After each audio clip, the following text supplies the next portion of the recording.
এই মুহূর্তে বিমানবন্দরে টার্মিনাল 1-এ আছেন সহকর্মী ফারুক ভূঁইয়া রবিন। আমরা সরাসরি যাচ্ছি তার কাছে। রবিন,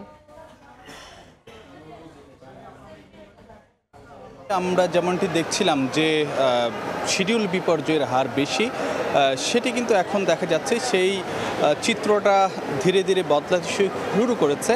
এখন তুলনামূলকভাবে যে ফ্লাইটগুলো অর্থাৎ যেই বলা যায় যে এক প্রকার যে স্বাভাবিক ছন্দে ধীরে ধীরে ফিরতে শুরু করেছে হযরত শাহজালাল আন্তর্জাতিক বিমানবন্দরে। তো এখন যদি যে বিষয়টি আমরা একটু বলতে চাই, বেইজিং এবং গুয়াংজুগামী যে দুটি ফ্লাইট রয়েছে সে দুটি ফ্লাইট মূলত একটি বড় সময় ধরে একটি যে শিডিউল বিপর্যয়ের মধ্যে রয়েছে।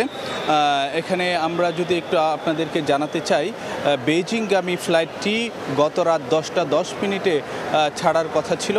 সেটি আসলে যে পুনর্নির্ধারিত যে সময় করা হয়েছে সেটি 4:45 নাগাদ ছাড়ার কথা রয়েছে, এবং গুয়াংজুগামী যে ফ্লাইটটি গত রাতে 11:15 নাগাদ ছাড়ার কথা ছিল, সেটি আসলে যে পুনর্নির্ধারিত যে সময়টি করা হয়েছে সেটি হলো যে বিকেল নাগাদ। এর বাইরেও কিন্তু আজকে সকাল থেকে আমরা যে ফ্লাইটগুলো দেখেছিলাম সেখানে অনেকগুলো ফ্লাইট ছিল যেগুলো 2 থেকে 5 ঘন্টা পর্যন্ত দেরিতে ছেড়েছে বিমানবন্দর।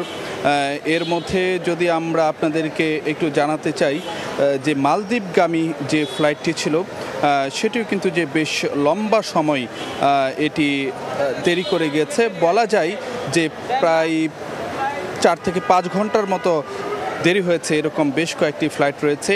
তার মধ্যে একটি ফ্লাইট ছিল যে মালদ্বীপগামী একটি ফ্লাইট, অন্য আরেকটি ফ্লাইট ছিল মাস্কাটগামী একটি ফ্লাইট, এবং চেন্নাইগামী একটি ফ্লাইট সেটিও কিন্তু বেশ দেরি করেছে।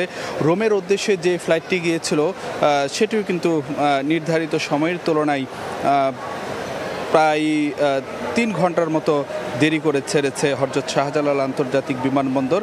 ঠিক একইভাবে দুবাই, গুয়াংজু, কাঠমান্ডু, ব্যাংককগামী বেশ কিছু ফ্লাইট কিন্তু যে নির্ধারিত সময়ের বেশ কিছু সময় পরে ছেড়েছে। তবে সকালের দিকে আমরা আসলে যে যতটা দেখছিলাম যে শিডিউল বিপর্যয়ের হার যতটা বেশি ছিল, এখন আসলে যে তুলনামূলকভাবে সেই চিত্র আসলে যে খানিকটা বদলেছে।